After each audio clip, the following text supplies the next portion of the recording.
வணக்கம். இன்றைய முக்கிய செய்திகள். தமிழகம் முழுவதும் உள்ள 12,525 ஊராட்சிகளில் மேல்நிலை நீர்த்தேக்க தொட்டி இயக்குபவர்கள் வாங்கி வரும் குறைந்தபட்ச சம்பளம் 2,600 ரூபாயிலிருந்து 5,000 உயர்த்தி வழங்கப்பட உள்ளதாக தகவல் வெளியாகியுள்ளது. சுகாதாரத்துறையில் இளைஞர்களுக்கு புதிய வேலை வாய்ப்புகள் உருவாக்கப்படும் என்று மத்திய நிதியமைச்சர் நிர்மலா சீதாராமன் அவர்கள் தெரிவித்துள்ளார். சந்திரபாபு நாயுடு அவர்கள் 5,555 சைக்கிள்களை வழங்கினார். நாட்டில் தனிநபர் வருமான வரி விகிதத்தில் மாற்றமில்லை என்று பட்ஜெட்டில் அறிவிக்கப்பட்டுள்ளது. சிறு குறு தொழில்களுக்கு 10,000 கோடி ரூபாய் ஒதுக்கீடு செய்யப்படும் என்று நிர்மலா சீதாராமன் அவர்கள் பட்ஜெட்டில் அறிவித்துள்ளார். ஏப்ரல் மாதம் முதல் புதிய வருமான வரி சட்டம் அமலுக்கு வரும் என்றும் வருமான வரி கணக்கு தாக்கல் செய்ய மார்ச் 31 வரை அவகாசம் நீட்டிக்கப்பட்டுள்ளதாகவும் தெரிவிக்கப்பட்டுள்ளது. மேலும் வாகன விபத்திற்கான இழப்பீட்டிற்கு வரி விலக்கு அளிக்கப்படுவதாகவும் தெரிவிக்கப்பட்டுள்ளது. சென்னை பெங்களூரு மற்றும் சென்னை ஹைதராபாத் இடையே அதிவேக ரயில் பாதை அமைக்கப்படும் என்று நிதியமைச்சர் நிர்மலா சீதாராமன் அவர்கள் பட்ஜெட்டில் அறிவிப்பை வெளியிட்டுள்ளார். 19 கிலோ எடை கொண்ட வணிக பயன்பாட்டிற்கான சிலிண்டரின் விலை 50 ரூபாய் அதிகரித்து ஒரு சிலிண்டரின் விலை 1,899 ரூபாய் 50 பைசாவாக உயர்த்தப்பட்டுள்ளது. மேலும் வீட்டு உபயோக சிலிண்டரின் விலையில் எந்த ஒரு மாற்றம் இல்லை என்றும் தெரிவிக்கப்பட்டுள்ளது. தைப்பூச திருவிழாவையொட்டி முருகப்பெருமான் சுவாமியின் அறுபடை வீடுகளில் அதிகாலையில் சிறப்பு பூஜைகள் நடைபெற்றன. வருகின்ற பிப்ரவரி 17 இறுதி வாக்காளர் பட்டியல் வெளியாகும் என்று தமிழக தலைமை தேர்தல் அதிகாரி அர்ச்சனா பட்நாயக் அவர்கள் தெரிவித்துள்ளார். மத்திய நிதியமைச்சர் நிர்மலா சீதாராமன் அவர்கள் மத்திய பட்ஜெட்டை தாக்கல் செய்தார். நடப்பாண்டில் தருமபுரி, கிருஷ்ணகிரி, ஈரோடு மற்றும் சேலம் ஆகிய மாவட்டங்களில் கேழ்வரகு கொள்முதல் ஆகஸ்ட் 31 வரை நீட்டிக்கப்பட்டுள்ளது என்று உணவுத்துறை அமைச்சர் சக்கரபாணி அவர்கள் தெரிவித்துள்ளார். நாடு முழுவதும் சிகரெட் விலை உயர்வு இன்று முதல் அமலுக்கு வருவதாக தெரிவிக்கப்பட்டுள்ளது. ஆவடி மாநகர பேருந்து நிலையம் அருகே புதிதாக 2 வழித்தடங்கள் மற்றும் கூடுதல் 3 மாநகர பேருந்து சேவைகளை அமைச்சர் நாசர் அவர்கள் கொடியசைத்து தொடங்கி வைத்தார். தைப்பூச திருவிழாவையொட்டி அரக்கோணம், திருத்தணி இடையே இன்று சிறப்பு மின்சார ரயில்கள் இயக்கப்படும் என்று சென்னை ரயில்வே கோட்டம் தெரிவித்துள்ளது. சாத்தனூர் அணையிலிருந்து 3 மாவட்டங்களுக்கு தேவையான விவசாய பாசனத்திற்கான தண்ணீரை அமைச்சர் ஏவா வேலு அவர்கள் திறந்து வைத்தார். அமெரிக்க மத்திய வங்கியின் தலைவராக கெவின் ஸ்பார்ஸ் அவர்கள் நியமிக்கப்பட்டுள்ளார். அண்ணா அவர்களின் 57வது நினைவு நாளை ஒட்டி வருகின்ற பிப்ரவரி 3 முதலமைச்சர் மு.க. ஸ்டாலின் அவர்களின் தலைமையில் அமைதி பேரணி நடைபெற உள்ளதாக தகவல் வெளியாகியுள்ளது. வடலூரில் 155வது தைப்பூச ஜோதி தரிசன பெருவிழா கொடியேற்றத்துடன் தொடங்கியது. வருகின்ற பிப்ரவரி 21 நாம் தமிழர் வேட்பாளர்கள் அறிமுக கூட்டம் நடைபெற உள்ளதாக சீமான் அவர்கள் அறிவித்துள்ளார்.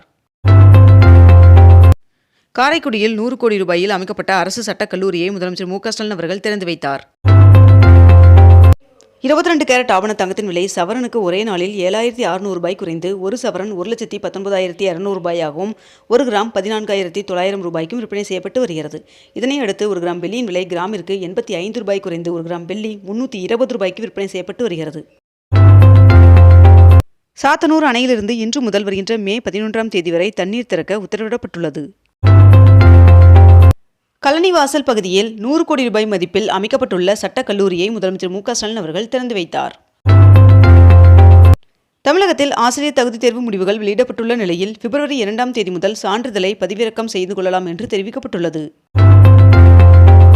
தேனி, இடுக்கி இடையிலான சுரங்கப்பாதை திட்டத்திற்கு கேரள பட்ஜெட்டில் 10 கோடி ரூபாய் நிதி ஒதுக்கீடு செய்யப்பட்டுள்ளதாக தகவல் வெளியாகியுள்ளது.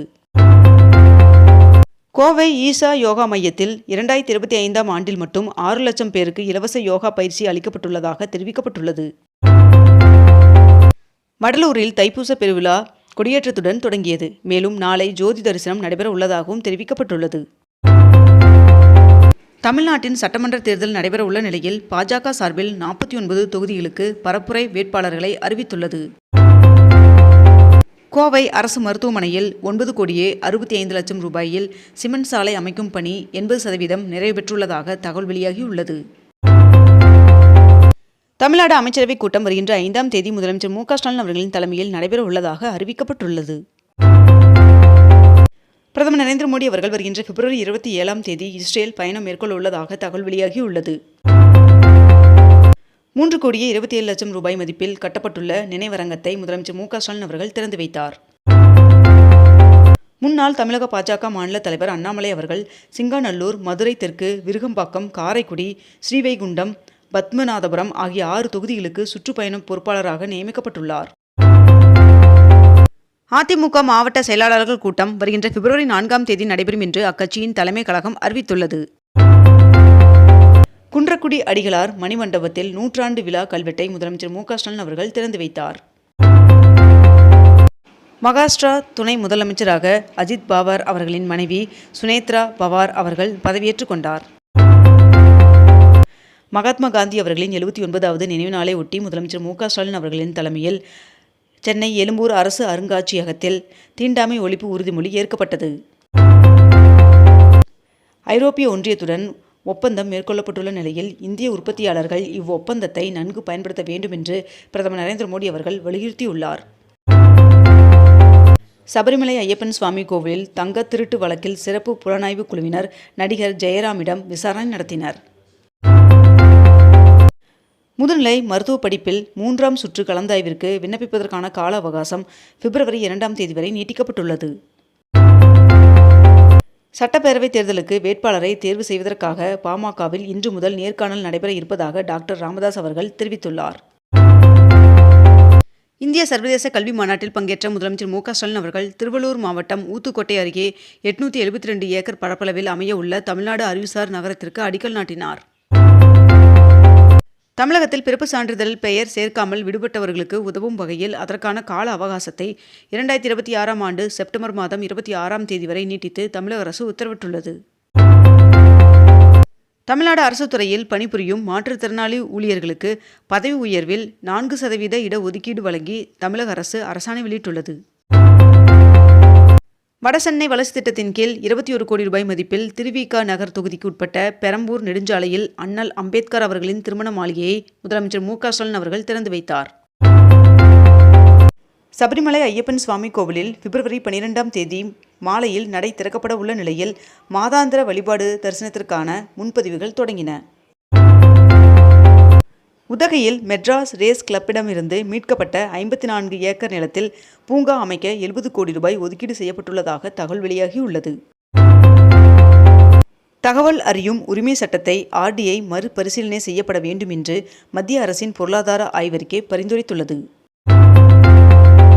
தைப்பூச திருவிழாவை ஒட்டி நெல்லை மற்றும் தூத்துக்குடிக்கு சிறப்பு ரயில்கள் இயக்கப்பட உள்ளதாக ரயில்வே நிர்வாகம் அறிவித்துள்ளது. இத்துடன் இன்றைய தலைப்புச் செய்திகள் நிறைவடைகின்றன. மேலும் இதுபோன்ற அண்மை தகவல்களை உடனுக்குடன் தெரிந்து கொள்ள அக்னிபூ சேனலை சப்ஸ்கிரைப் செய்து கொண்டு தொடர்ந்து இணைந்திருங்கள். நன்றி, வணக்கம்.